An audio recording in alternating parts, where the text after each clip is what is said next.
দর্শক, সচিবালয়ে কর্মব্যস্ত সময় পার করছেন প্রধানমন্ত্রী তারেক রহমান। এ নিয়ে আরো জানাতে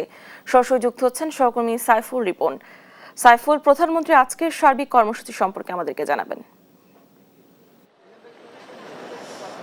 জানা সকাল থেকেই কিন্তু প্রধানমন্ত্রী তারেক রহমান এই সচিবালয়ের যে মন্ত্রী পরিষদ বিভাগ আছে সেখানে তার কর্মব্যস্ত দিন কাটাচ্ছেন এবং যেমনটি জানাচ্ছিলেন যে ইতিমধ্যেই কিন্তু মন্ত্রী পরিষদের যে বৈঠক সেই বৈঠকটি অনুষ্ঠিত হয়েছে এবং এরপরে শ্রম কর্মসংস্থান এবং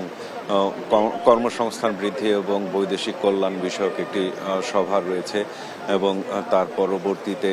দেশে যত হাইটেক পার্ক, সফটওয়্যার পার্ক এবং আইসিটি সেন্টারগুলো রয়েছে সেই সেন্টারগুলোর কার্যক্ষমতা দ্রুত বাড়িয়ে তোলার বিষয়ে এবং কার্যকরী করার বিষয়ে সভা অনুষ্ঠিত হচ্ছে এবং এর পরবর্তীতে আরেকটি বিষয়ে দক্ষতা উন্নয়ন বিষয়ে যে সরকারি সনদায়ন সেটির প্রমিতকরণ বিষয়ক একটি সভা অনুষ্ঠিত হবে এবং সেটিও কিন্তু এখন চলমান রয়েছে এবং সারাদিনব্যাপী কিন্তু প্রধানমন্ত্রী এই বিষয়গুলো নিয়ে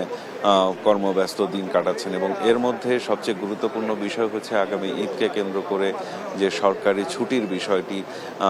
আগামী 17ই মার্চ শবে কদরের ছুটি এবং 18ই মার্চ একদিন নির্বাহী আদেশে ছুটির সিদ্ধান্ত হয়েছে, যে কারণে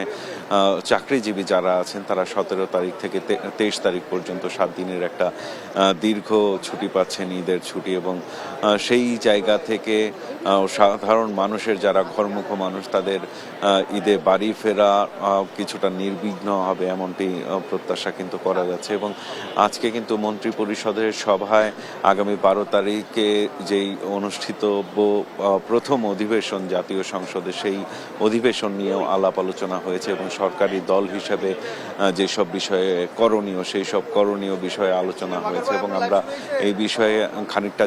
জানতে চেয়েছিলাম তথ্য ও সম্প্রচার মন্ত্রীর কাছে। তিনিও যেটি জানিয়েছেন এটার সামগ্রিক বিষয় বিস্তারিত তুলে ধরবেন মূলত মন্ত্রী পরিষদ সচিব। তারপরেও মন্ত্রীদের কাছ থেকে যতটুকু আমরা জানতে পেরেছি যে 12 তারিখের যে প্রথম অধিবেশন সেই অধিবেশনে রাষ্ট্রপতির ভাষণ সহ